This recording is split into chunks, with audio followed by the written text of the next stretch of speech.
projetar, por favor, e depois espero que eu consiga administrar aqui na frente.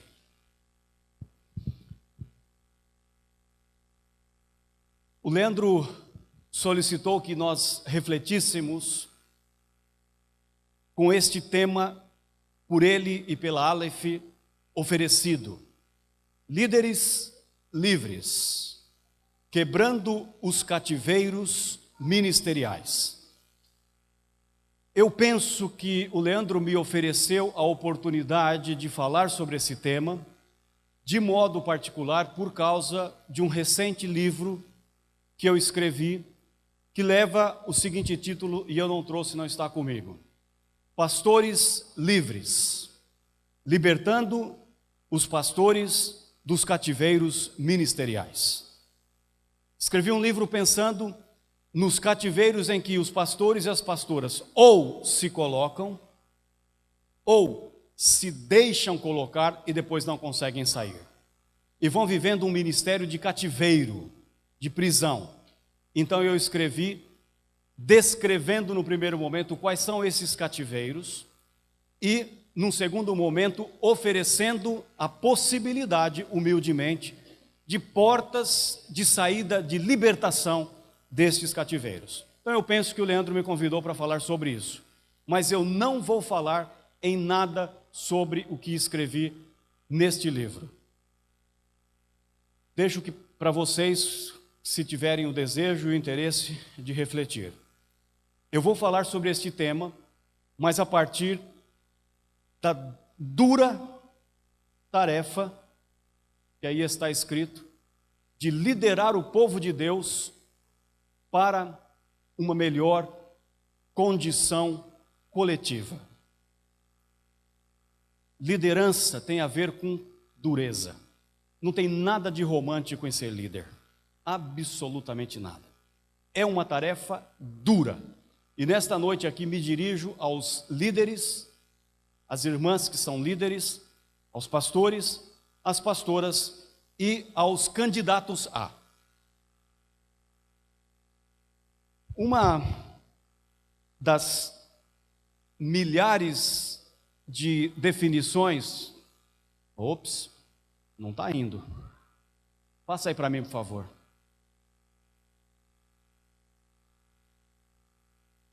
Uma das milhares, das muitas definições que tem sobre liderança é essa do Dr. Mário Sérgio Cortella, muito conhecido no Brasil, filósofo e educador.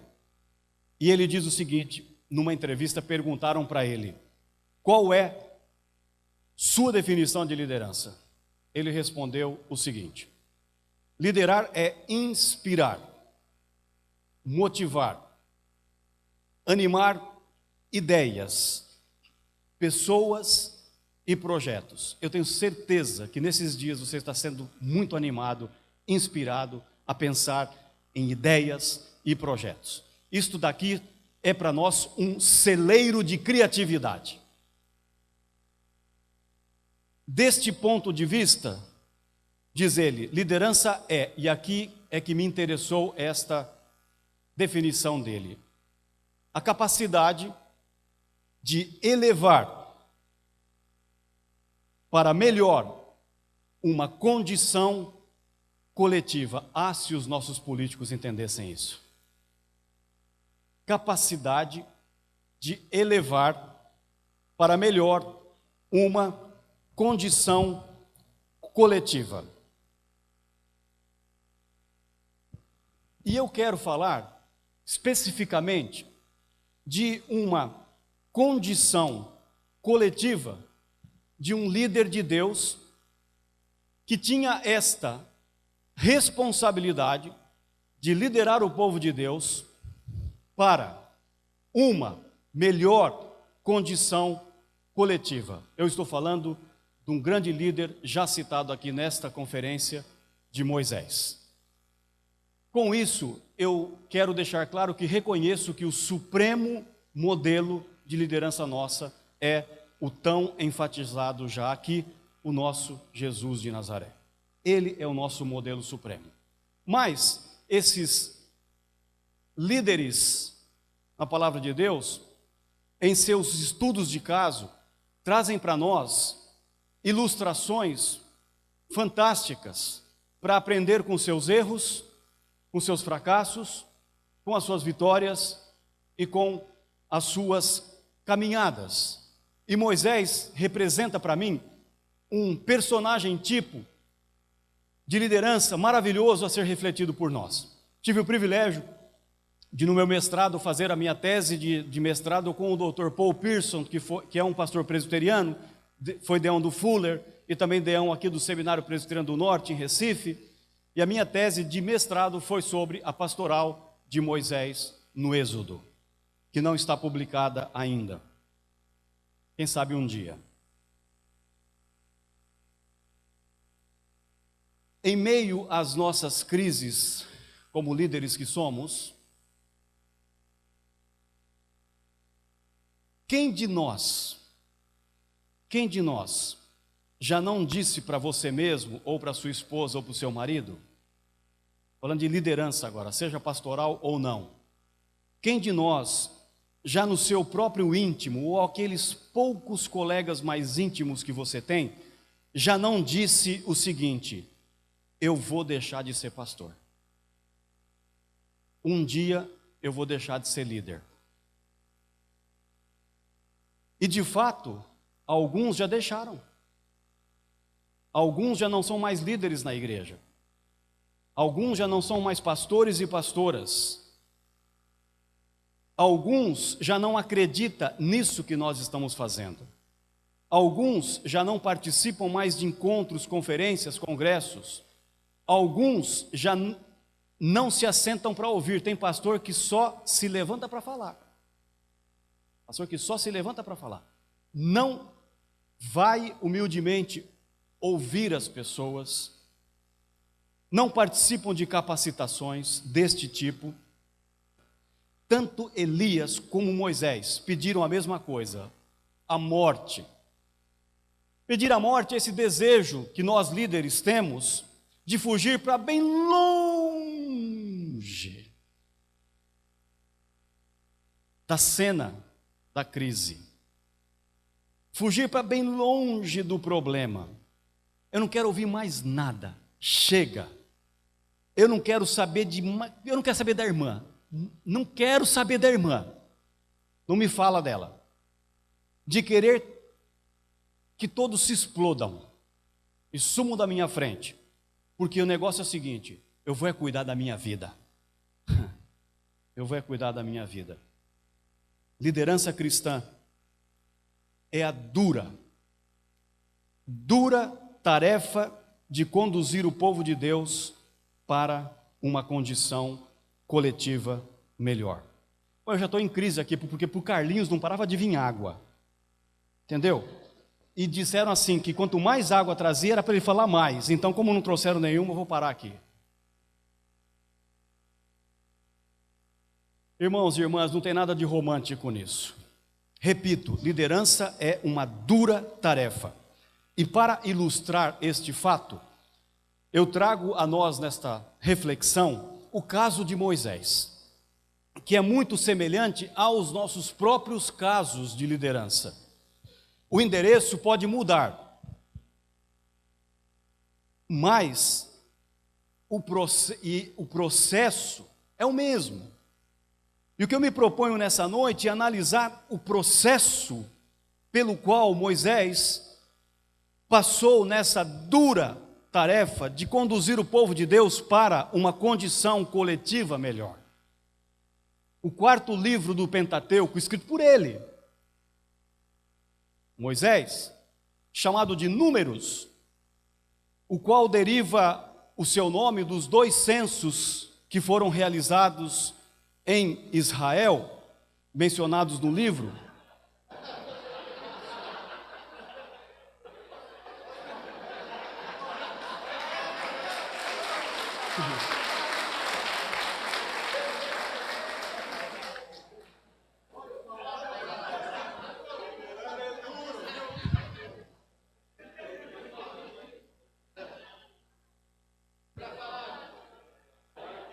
Ô Rusa, Só para tua informação, eu sou presbiteriano. Não sou batista, não. Nem assembleiano. Bom.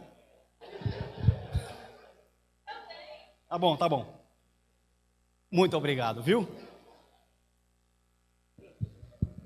Onde é que nós estávamos? Bom. Falando então em números, não de água. Esses eventos que nós vamos ver no estudo de caso de Moisés, está na região do Monte Sinai, durante as perseguições dos israelitas em busca da terra prometida, passando então pelos 40 anos de deserto, o chamado deserto de Cades Barnea. Eles estão saindo do Sinai e vão começar a peregrinação. Já saíram do Êxodo, já passaram nesta fase. Por isso o livro de Números tem 3 grandes estruturas. A primeira estrutura fala do Sinai, do 1 a 10. A segunda fala no deserto de Cades Barnea, de 10 a 21. E a terceira estrutura do livro fala nas planícies de Moabe, de 22 a 36. Este caso de Moisés se dá exatamente nesse momento da partida. Vamos deixar o Sinai em direção ao deserto de Cades Barnea. É o momento de desarmar os tabernáculos, as tendas, pois, diz Números 10, 28, tal era a ordem de partida dos filhos de Israel, segundo os seus exércitos, quando partiram, levantam-se os estandartes das tribos, e o povo vai começar então levanta os estandartes de cada um, e o povo vai começar a marchar em direção à terra prometida, mas antes passariam pelo deserto. Agora, antes de refletirmos o passo ou este processo, é necessário perceber que este processo está no meio das chamadas 3 queixas que o povo fez, que se levanta contra Moisés. E quando o povo de Deus se queixa, sai de baixo. Quando o povo de Deus se queixa, sai de baixo. A primeira queixa, se você quiser ficar com o livro aberto, pode ficar, está em Números, capítulo 11. São 3 queixas, em Números capítulo 11 e Números capítulo 12.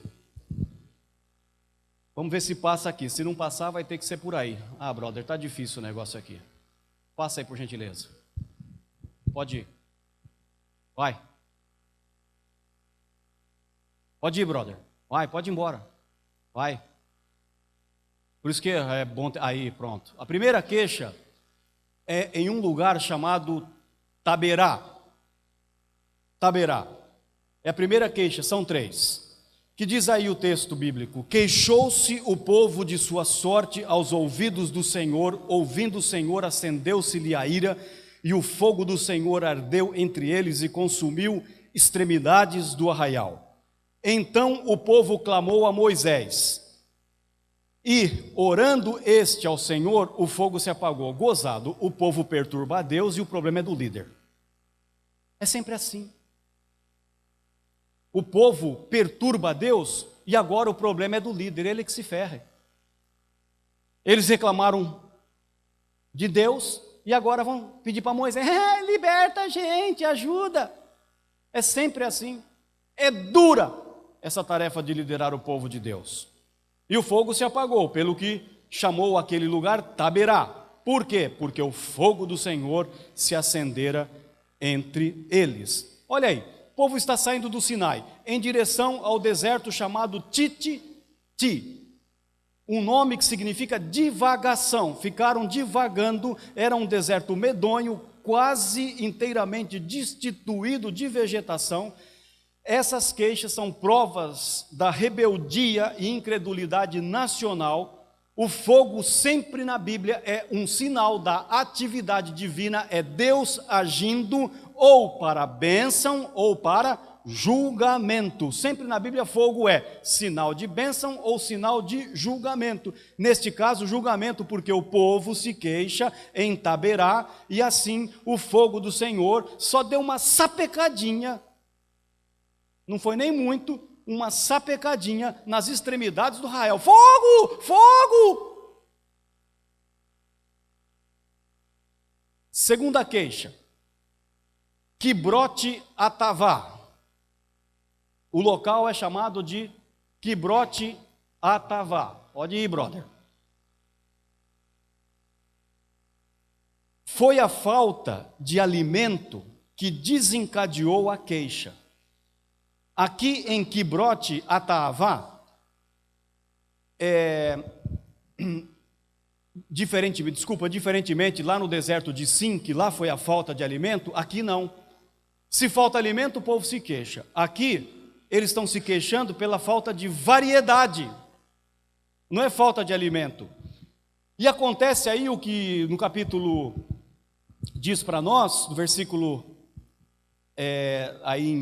no 11 a partir do 4, um populacho.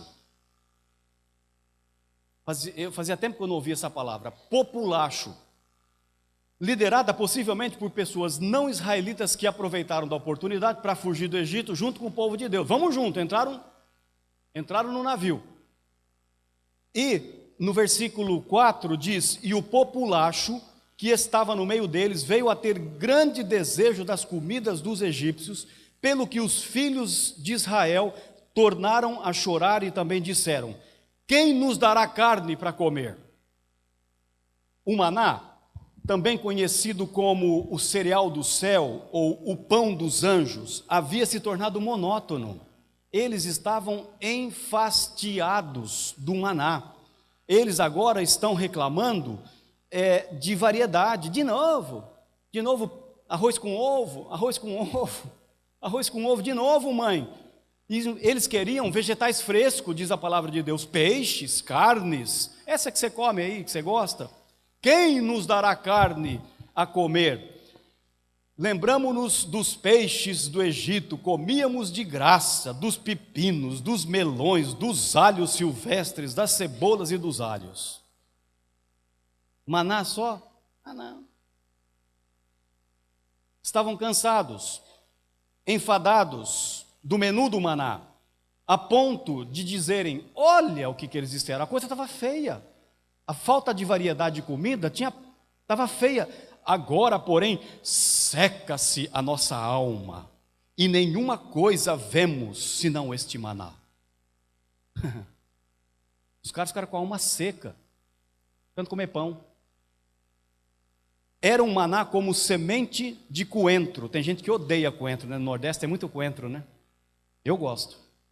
Estavam queixando-se disso que o salmista havia relatado com tanta alegria e fidelidade a Deus. Abre aspas, contudo ele ordenou as nuvens lá em cima, abriu as portas do céu, fez chover sobre eles maná para comerem, deu-lhes do trigo dos céus, cada um comeu o pão dos poderosos e lhes mandou comida em abundância. Eles estavam se queixando disso.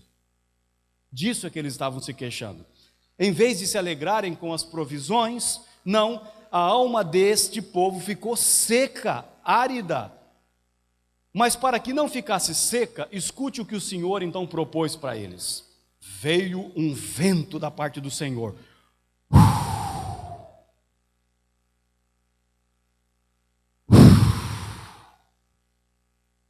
E trouxe quem? As codornizes do mar. E fez cair por todo o acampamento. Eu não sei se essa mesa aqui tem 1 metro e pouquinho, mais ou menos.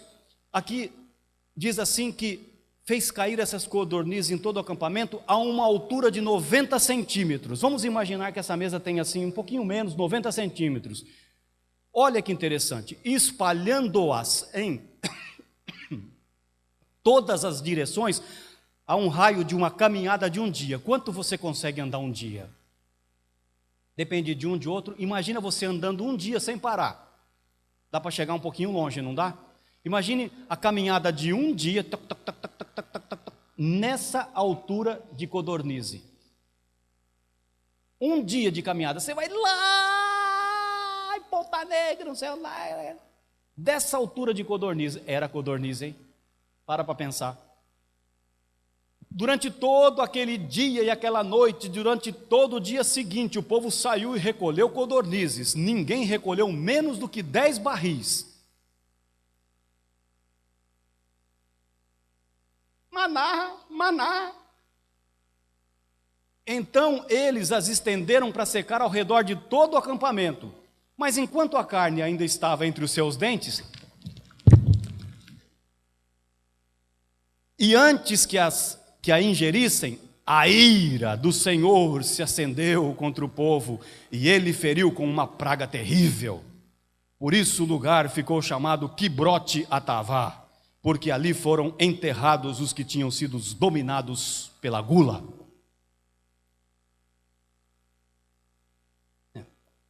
Ou, numa outra versão, pelos que haviam sido dominados pelo desejo. Então, Quibrote Atavá ficou batizado como sendo o túmulo dos desejos. É muita gente que morreu por causa de carne, hein? Reclama, brother. Muita gente morreu por causa de um pedacinho de codorniz, hein? Terceira queixa. Não estou falando ainda do processo. Terceira queixa. Em Azerote. E aqui o bicho é pior. Miriam e Arão se rebelam contra Moisés. Essa é a terceira queixa. É claramente uma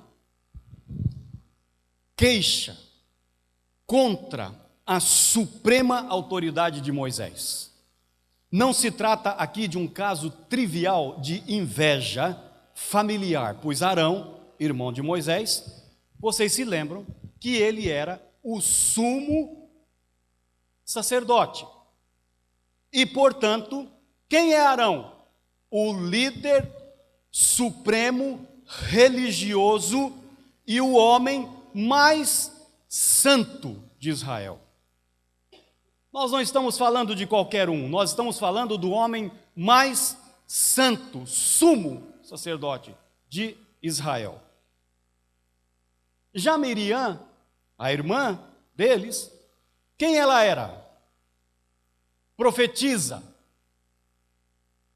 E desta forma, ela era a chefes das mulheres cheias do Espírito.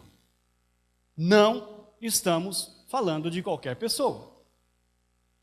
Aqui nós vemos a aliança de dois super espirituais. Entre um sacerdote e uma profetisa.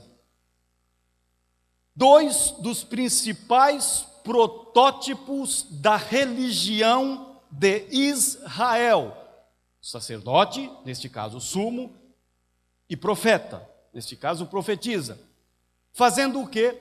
Desafiando a posição de Moisés. Qual posição? A de único mediador entre Deus e Israel. Por enquanto, era o único. Deus falava por meio desse homem. Falaram Miriam e Arão contra Moisés. E é assim, as pessoas têm a capacidade, nós temos a capacidade, de disfarçar o problema e de esconder a real motivação que está por detrás quando a gente leva os casos uns para os outros. No fundo, nós somos hipócritas muitas vezes. A gente não tem a coragem de dizer na cara o que a gente pensa e o que está acontecendo, mas a gente disfarça para levar este caso de modo disfarçado. Veja o que estes dois, neste caso, eles foram safados, fizeram. É por causa da mulher cuxita que tomara, pois tinha tomado a mulher cuxita. Quem? Moisés. Cuxi normalmente se refere à Etiópia. Está em Gênesis capítulo 10. A maioria dos comentaristas acham que ela pode ter sido a segunda esposa de Moisés e que ela podia ter vindo, portanto, da Etiópia, portanto, africana, portanto, negra. Porém, esse fato de Moisés ter uma esposa cuxita é apenas uma cortina de fumaça que está escondendo o verdadeiro problema e motivo da queixa de Arão e Miriam, que é qual? Questionar a autoridade espiritual de Moisés. E disseram, Miriam e Arão, portanto, tem falado o Senhor somente por Moisés? Ah, agora não tem nada a ver com a cuxita, não. A cuxita é uma fuxica qualquer aí que eles fizeram para revelar o verdadeiro problema. E eles arrematam dizendo o seguinte: eu sou profetisa. Ô brother, tu és o sumo sacerdote, o homem mais santo. Ah, sim, minha irmã, tu és a mulher líder das mulheres cheias do Espírito. Então você é a mulher e você é o homem. Aham. E eles falam assim: não tem falado também por nós? Não tem falado o Senhor por nós? O problema desses dois é aquele que a gente pensa que Deus não está nem aí com esses tipos de falcatrua. Às vezes na igreja, as pessoas fazem as coisinhas ali nos seus arredores e corredores e acham que Deus não está nem aí, que Deus não percebe, que Deus não ouve, que Deus não está ligado, que Deus não está online. Às vezes a gente pensa que Deus está offline.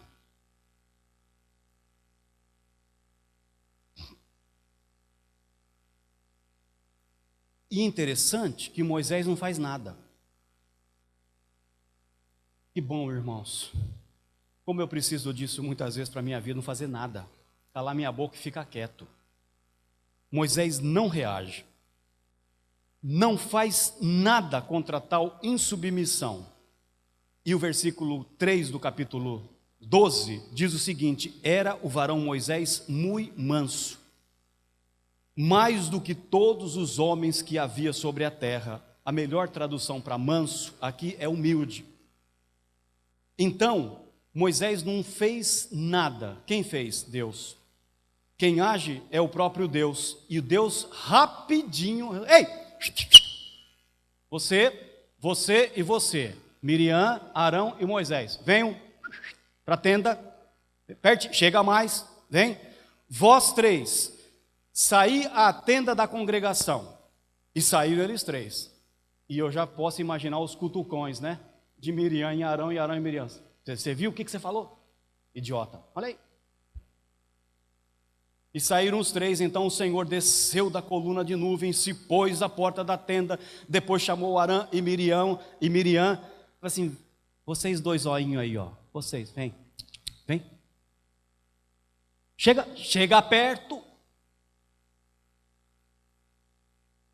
E então, eles se apresentaram. Raramente, um homem humilde foi vingado tão sensacional e espetacularmente como Moisés foi. Ele não fez nada. Moisés, Arão e Miriam são chamados à tenda da congregação. Ali Deus aparece numa nuvem, coluna de nuvem, e então um poema com 11 linhas. Aí, o Senhor proclama que Moisés não tem semelhantes entre os homens santos, e o Senhor diz o seguinte num poema de 11 linhas. Ouçamos. Então disse: ouvi agora as minhas palavras, se entre vós há profeta. Viu, Miriam? Não está aqui, mas eu disse que está. Eu, o Senhor, em visão a ele. A quem? Moisés, entendeu? Me faço conhecer e falo com ele em sonhos. Não é assim com o meu servo Moisés, que ele é fiel em toda a minha casa. Boca a boca, falo com ele, claramente e não por enigmas, pois ele vê a forma. Que forma é essa? Do Senhor. Como, pois, não temestes falar contra o meu servo, contra Moisés? E a ira do Senhor contra ele se acendeu e retirou-se, e a nuvem afastou-se sobre a tenda. Será que Moisés sabia até então? Nessa hora, Deus deda. Deus dedou Arão e Miriam. e Moisés ali quieto sem falar nada. Imagine a reação desses dois.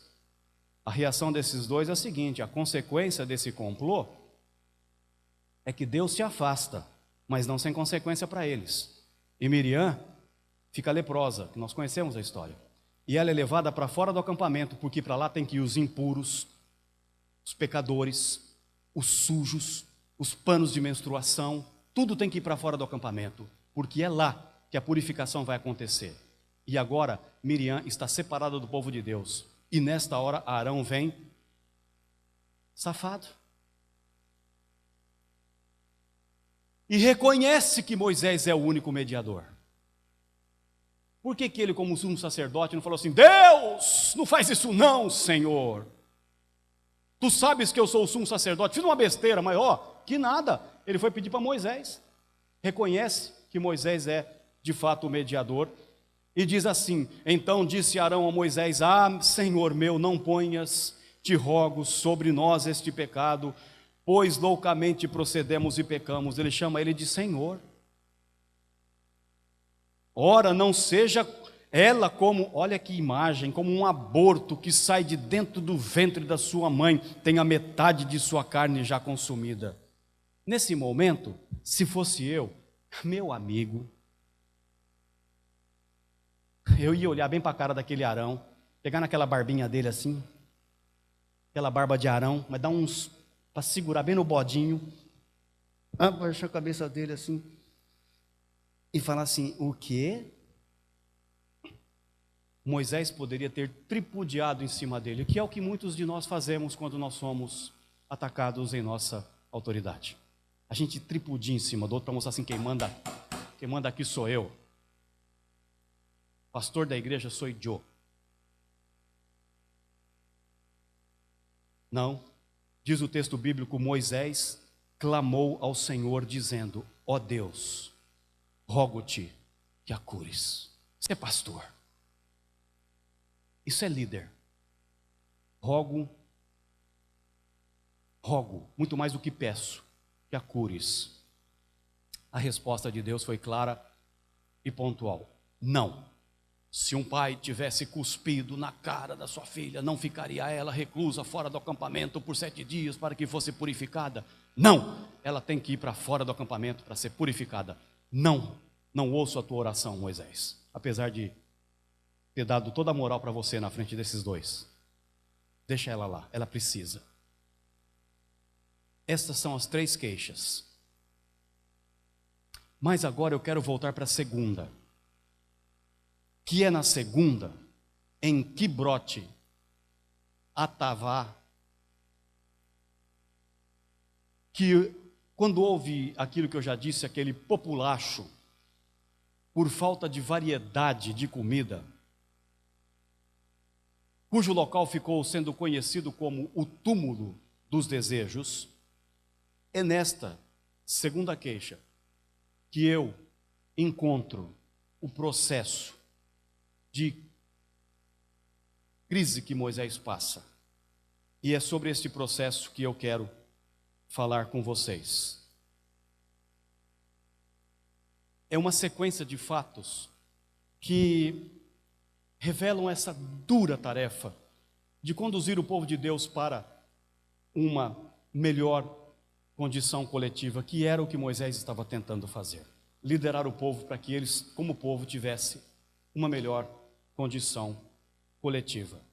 Brother, está meio estranho aqui, vamos ver se eu consigo ir com você. Vai para frente, só para eu ver onde é que eu estou aqui, por gentileza. Vai. É isso aí. O problema: liderança é sempre assim, gente boa. Meu irmão que está ali, ele diz que ele gosta de dizer o seguinte, que quando você resolve o problema número 1, o número 2 se tornou que número?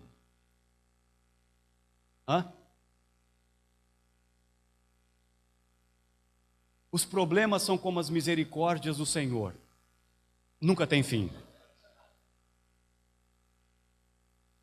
Acaba. Então já vamos dar uma dica para você: se você não quer problema, não seja líder. Pastor, menos ainda. A gente só lida com problema. Aí você resolveu da irmã. A hora que você acabou de resolver. Alô? Oi, o meu nome é Problema. Problema. O povo sempre reclama. Sempre. E neste caso nós já vimos que eles estavam reclamando porque não é que eles não tinham comida, eles não tinham variedade de comida. Eles queriam carne. Saibam, e vocês já sabem, irmãos e irmãs, líderes e líderes, pastores e pastoras, o povo sempre leva o problema para o líder. Sempre leva o problema para o líder.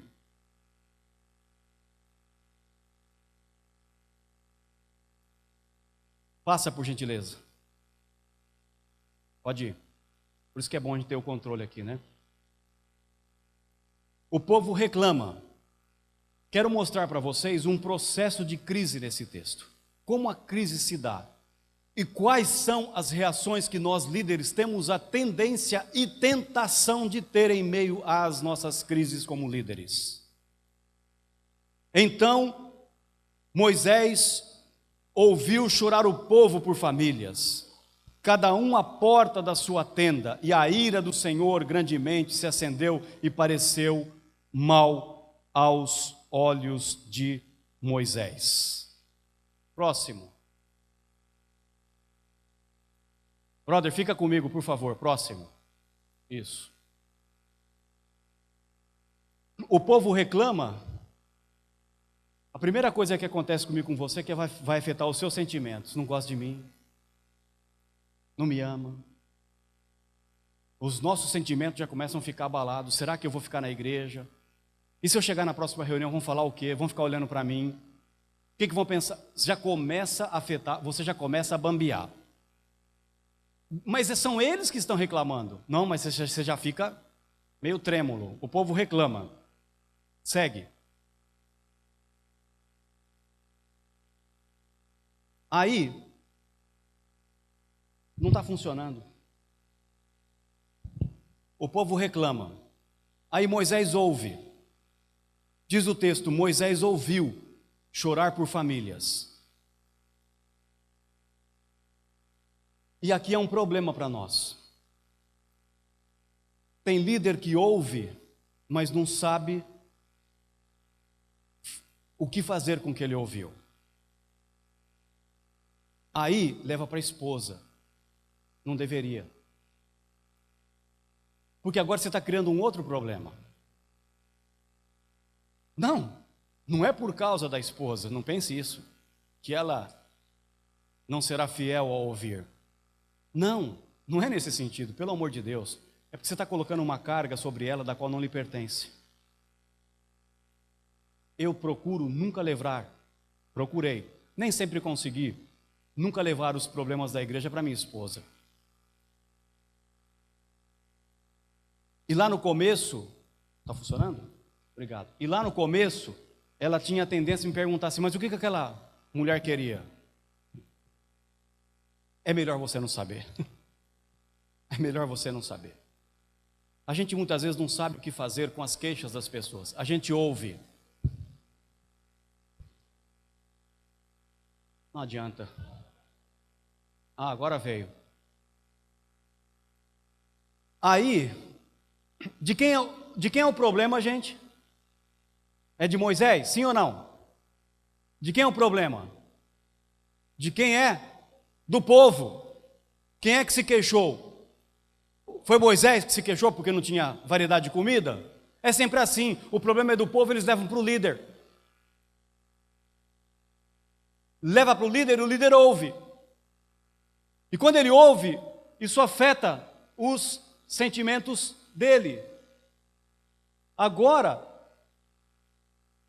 o que Moisés fez? Ao ter ouvido e ter sido afetado em seus sentimentos, ele agora começa a questionar Deus. Por que ele não questionou o povo? Por que ele deu ouvido? Agora ele começa a questionar Deus. E olha o que ele fala para Deus: por que fizeste mal ao teu servo? Hã? Eu? Você está brincando, Moisés? Eu fiz mal para você? Quem fez mal foi o povo, pô. Por que não achei favor aos teus olhos? Por que puseste sobre mim a carga de todo este povo? De quem é a culpa agora? De quem é? De Deus. Mas a culpa é de quem? Do povo. Mas o povo levou para Moisés como se a culpa fosse de Moisés. E agora Moisés fala assim: se lasque também, então. Passa para frente, passo. Nem no dominó, passo. É tua, Deus. Moisés, então, começa a questionar Deus. Afeta não só seus sentimentos, mas afeta a sua capacidade de pensar. Ô, bicho, para pensar. O que Deus tem a ver com isso, brother? Afetou a razão de Moisés. Normalmente, quando a gente se deixa ser afetado demasiadamente pelos nossos sentimentos, você para de pensar. É ou não é? Olha aqui, olha o processo aqui, ó. É a tua cara esse negócio aqui, ó. É a minha cara. Esse processo é a nossa cara, é a nossa crise, é como nós lidamos com as crises de liderança. Aí, disse Moisés ao Senhor, nesse monte de pergunta: por que fizeste? Por quê? Por quê? O próximo passo, vamos ver se vai? Vai. Moisés acha que não encontra muita resposta. Ele começa a se auto-justificar.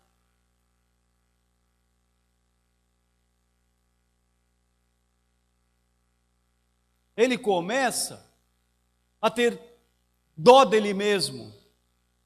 Ele começa a ter esse sentimento de autocomiseração. Ou seja, ele deixou ser levado pelos seus sentimentos, afetou a sua capacidade de pensar, e agora ele não é nada. Afetou a sua autoestima. Mas o problema de quem que era? Entendi. Do povo. Não, eu entendi o que vocês falaram. De quem mesmo? É. Concebi eu, porventura, todo este povo? Olha o eu. Dei eu a luz para que me digas: leva-o ao teu colo como a ama leva a criança que mama a terra que sob juramento prometeste a seus pais? Olha o que Moisés fala nesse sentimento de autocomiseração que vai mexendo com a sua autoestima. De onde teria eu carne para dar a todo este povo? E ele finalmente diz assim: este povo, Deus, chora diante de mim. Afetou a sua autoestima. Eu? E aí, irmãos e irmãs, sabe qual é o próximo processo da crise? Quero que você preste atenção nisso, porque isso é a tua cara, é a minha cara, somos nós aqui. Isso aconteceu com Moisés, mas é simplesmente a explicitação de um processo que acontece comigo e com você. Olha o que acontece aqui agora. Bom, lógico, se a tua autoestima está desse tamanho, você se sente o quê? Capaz ou incapaz? Quem sou eu? Não sou nada, Senhor. Eu não sou nada, porventura sou eu, esse povo, eu. Agora, o que acontece? Moisés vai falar com Deus das suas... Ele não está falando com o povo, ele está falando com Deus da sua falta de capacidade, fruto da sua estima que foi afetada e que foi justificada. Agora afeta a sua capacidade, afeta a sua habilidade de liderar, de conduzir esse povo para uma condição coletiva melhor.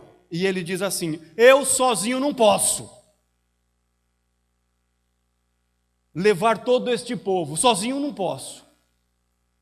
Me é pesado demais, diz no versículo 14b, me é pesado demais.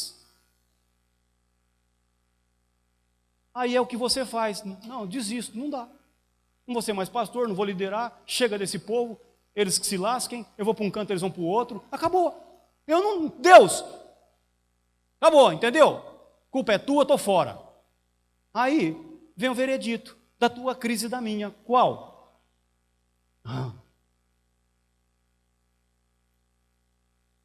A proposta de solução do problema. Clica aí, brother, por favor. Aí.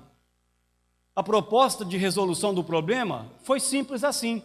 Já que afetou os meus sentimentos, eu não consigo pensar, eu fico me justificando e por isso a minha autoestima está baixa, eu não tenho capacidade para resolver, assim me tratas, mata-me de uma vez.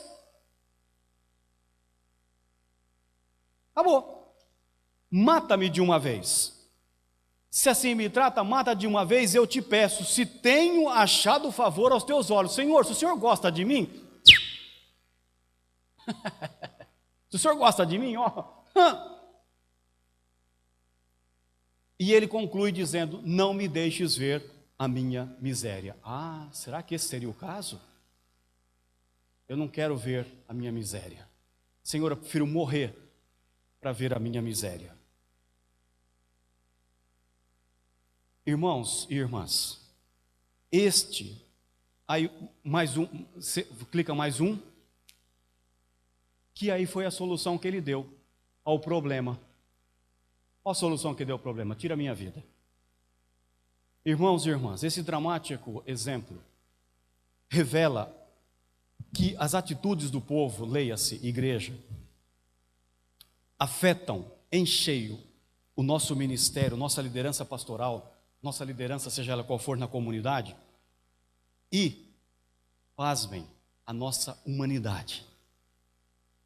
Nós temos falado essa palavra aqui nesses dias. Valdir falou, Carlinhos falou, Antônio Carlos falou, revelam em cheio a nossa humanidade. Também revela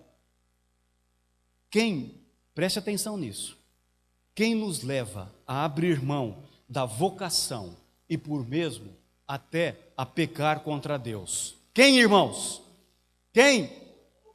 É esse que você quer liderar.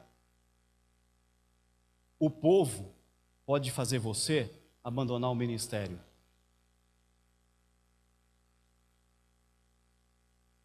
E o que o povo fez com esse problema? Só uma coisa. Queixou-se. Nossa alma está seca. A gente quer codorniz, peixe fresco, carne. O povo chorou, se queixou. É assim na vida do líder. O povo leva um monte de batata quente para você, ele sai de lá e fala assim, ai pastor, obrigado, o senhor tirou 1 quilo de peso das minhas costas. Ficou com você, besta. O povo vai, se aconselha, leva as baboseiras da tua mulher, do outro, da outra, das queixas do povo da igreja, sai do gabinete pastoral e o pepino fica com quem? É com você, brother.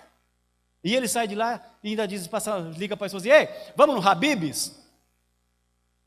E você vai para onde? Para o Rabob's, ou qualquer outra coisa. Fácil, muito fácil. Já acabou meu tempo? Acabou não. Lá diz que até os 45, eu estou não, ou aquele relógio está errado, eu estou me baseando por aquele lá. Eu não vou até as 20h45? Me ajuda aí os universitários. Não, aqui está falando que até 20h45, hein? Não, eu vou até 20h45, não tem esse negócio, vou fazer igual Carlinhos não. É justiça. Não, eu já vou acabar. O povo traz o problema passa a ser do líder, e o líder leva para quem? Para Deus. Passa a ser para Deus. Bom, qual é a solução de Deus para o caso? A solução para o problema? Bom, você não pode liderar sozinho, não pode mesmo, espertão. Só que Moisés nessa hora foi meio burrão, porque o sogro dele já não tinha falado para ele, Jetro já não tinha dado a dica para ele lá atrás, dizendo que ele tinha que separar por 50, 100, 1000 e que ele sozinho não podia fazer? Não, mas ele não deu ouvido não, ele também não é bobinho aqui, nessa história. O líder também não é bobinho, não vai também se auto-justificar achando que você é bobinho, é nada, é pesado demais, eu não posso. Ele já tinha recebido a dica lá atrás, mas ele não deu ouvidos, ele não lembrou isso, sozinho é pesado demais. Então, a solução de Deus foi simples: ajunta aí os anciões de Israel, os superintendentes do povo, traz todo mundo para a tenda da congregação, descerei, eu vou falar, tirarei do espírito que está em ti, Moisés, e porei sobre ele, eles vão levar contigo a carga do povo para que não as leve sozinho. Em outras palavras, Deus está dizendo assim para Moisés, que é um convite para nós repensarmos nossa liderança: você não é um super-homem. Você não é o faz de tudo na igreja, porque tem pastor que sofre porque quer, porque não abre mão, e fica com essa ladainha de dizer assim: mas o povo não sabe fazer, não sabe o que fazer. É isso, então sofra calado. E bico calado.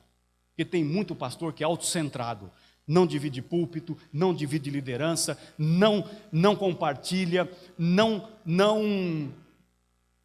democratiza a liderança na comunidade, e aí quando o bicho pega e aperta, ele vai assim: Deus! Ele vai gritar, porque o cabrito berra. Ele vai gritar.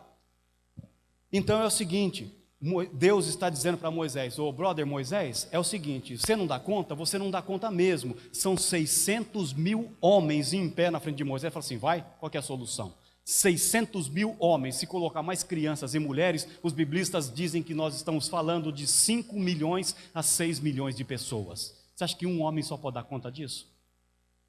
Mas tem gente que acha que pode. E Deus tira o espírito de Moisés e passa, ainda que provisoriamente, não permanentemente, naqueles 70 anciões, divide para que Moisés consiga fazer. E o segundo problema, Deus resolve dando carnes para esse pessoal. Bom, vou finalizar então.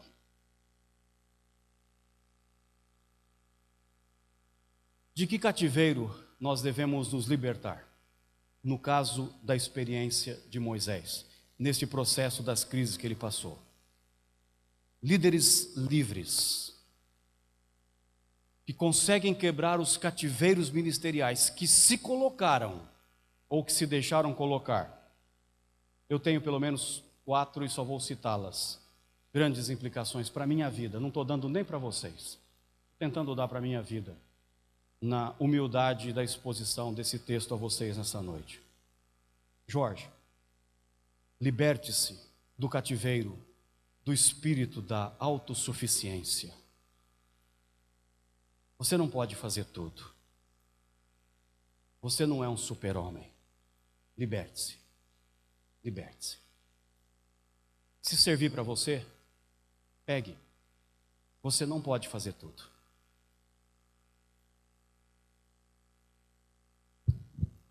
Segundo, agora que apitou aqui, que falta 5 minutos para mim. Segundo, liberte-se, Jorge, do cativeiro, de conduzir a sua vida, o seu ministério, a partir da queixa dos outros. Porque se eu não me libertar, eu serei um líder eternamente amargo e amargurado. Eu serei. Eu estou rogando a Deus que Ele me liberte disso, para que eu não desenvolva nem a minha vida, nem o ministério a partir das queixas dos outros. É claro que, se forem coisas que dizem respeito à minha caminhada, em que eu preciso humildemente reconhecer que devo mudar, que Deus me dê força para mudar. Mas eu não quero que o meu ministério seja dirigido pela queixa de alguém que não assume as suas responsabilidades e vem querer jogar nas minhas costas. Nunca me esqueço do Hans Birk, no encontro de espiritualidade, contemplação e meditação, que ele disse o seguinte: o teu problema é teu. O problema dos outros é dos outros. Não desenvolva a sua vida a partir dos problemas dos outros. 3, Jorge, liberte-se do cativeiro. Liberte-se. É um cativeiro de achar que Deus não está no controle das coisas. Liberte-se. Porque, irmãos, eu tenho a tentação e a tendência de achar que quando eu estou na frente, que quando eu estou fazendo, então vai dar tudo certo, porque estou no controle. E Deus, nesse texto, está dizendo para mim, liberte-se da tentação e da tendência de achar que você está no controle, que você é autossuficiente e que Deus não está observando o que está se passando. Quem resolveu esse problema não foi Moisés, foi Deus. Foi Deus. E você que é líder, trilhe comigo isso. Saiba que Deus está no controle da tua vida, da tua igreja, do teu ministério. E saiba de uma coisa, a igreja é de Deus, não é tua. É dele a igreja. Então se tiver algum problema, joga para ele. A igreja é dele. E ele vai resolver muito melhor do que você e do que eu. E finalmente, e por que eu estou dizendo isso? Liberte-se de achar que Deus não está no controle das coisas. A hora que você menos percebe, né, na insensatez de Moisés, ele falou assim, o Senhor vai tirar carne da onde, hein?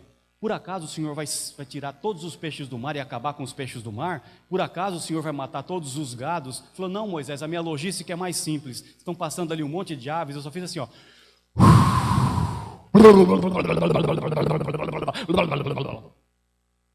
Deus está no controle. Se Ele der um soprinho, resolve. Se Ele der um soprinho, resolve. Portanto, irmãos e irmãs, que Deus nos dê a graça de sermos líderes, que já, em último lugar, e eu isso peço a Deus, que eu me liberte de eu mesmo. Liberte-se de você e deixa Deus conduzir a história do teu ministério, deixe Deus conduzir a história da tua vida. Não se meta num cativeiro do qual Deus já te libertou em nome de Jesus.